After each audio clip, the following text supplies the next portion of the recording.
skills and information access, the federal government of Somalia will prioritize internet access across Somalia by working in partnership with private sector actors to ensure that facilities catering specifically for youth market have subsidized internet access. For example, schools, youth cafes, IDP camps, all of them will be provided internet facilities that are affordable to the current economic circumstances of the youth in Somalia. This is a short brief of introducing the government of Somalia's program in the next future, which is compatible with the theme of this summit, which is investing the future, the next generation. In brief is this much, and your questions are most welcome. My name is Abdulkarim Hassan from World News. My question, Mr. President, is Somalia is home to 1 battalion of soldiers from Sierra Leone, and as part of AMISOM troops, with the deadly Ebola taking root in West Africa. Do you have any, or your government has any precautions to stop the spread of that disease? Thank you. Thank you very much. It's absolutely true that this epidemic is very unfortunate phenomena right now in the African continent, particularly in West Africa.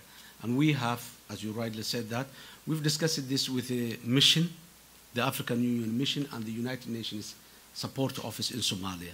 So far, what we have agreed is the AMISOM stop the rotation of the Sierra Leonean battalion so that new Sierra Leoneans will not arrive into Somalia unless we provide means to ensure that the people that are coming are well screened and are not affected with the virus. So that's the first step that we take this week, and there are teams working with both the United Nations and the African Union mission to make sure that this virus is not reached in Somalia. Have a strong army still. You're depending on UNISOM, you're depending on the African Union. What are the plans you're making to strengthen your army so that you have more people in the Somali army, and then being able to defend your own borders despite the international help you're getting? Well, the priority right now is empowering the Somali National Army and the Somali security sector as a whole to overtake the responsibility of the security in Somalia. Right now, what we have is a joint operation. We are not 100% dependent on the African Union mission only.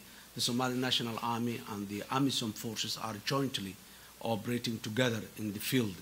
And the shifting strategy has already begun, where the Somali National Army is gradually empowered and improved their capability so that they can replace the African Union mission. So there is a lot of empowerment and building the capability of Somali National Army that's going on right now in Somalia. And the ultimate goal is to take over the responsibility of security. That's where the final guarantee of a secure Somalia can only happen.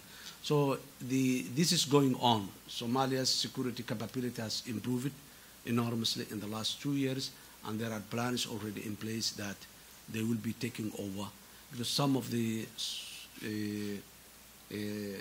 AMISOM forces will be rotated, not replaced, but will leave the country in 2015 even. So this process started, and the taking over the responsibility right now is joint operation. But what the plan is Somalis taking over, and AMISOM's role is reduced until the Somalis took over fully. Radio Somalia. My question is, I trust your government is trying its best to defeat Al-Shabaab, but what we see always in the ground is it doesn't be continued. Always there is stoppage. Can you explain to us what is the reason? Is it because of AMISOM doesn't have funds, or it's coming from a mandate from your government? The circumstances sometimes compel us, or the strategies compel us to slow down and move on because of the realities on the ground. Rainy season comes, operations slow down.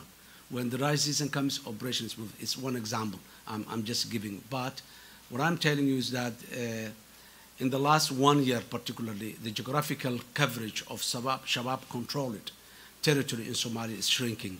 And that is the main objective of the military operation, to eliminate Shabaab-controlled territory that Shabaab has 100% freedom to operate.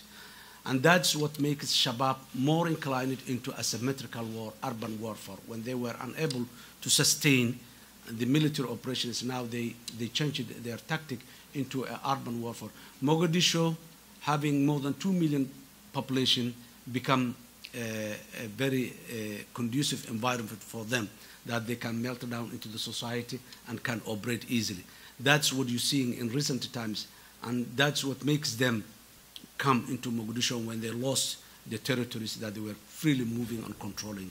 So the war is getting momentum, and we are seeing the signs that it will soon end up.